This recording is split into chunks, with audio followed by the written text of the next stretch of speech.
Currencies.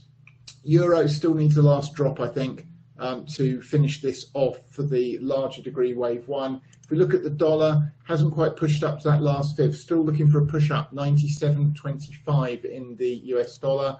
Cable just needs to drop down here for the rest of the three, then a 4.5 to finish it off, so no changes here.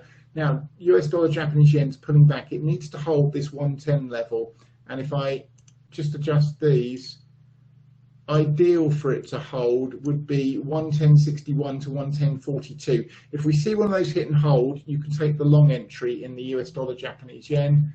And the Australian dollar has dropped down one more level. It hasn't invalidated the count, so it's given us another opportunity to get long this morning. If you've done that, stops 72.01. And this, for me, is last attempt. If it takes that out, I think we're going to take the low out, and I need to rethink the longer term count.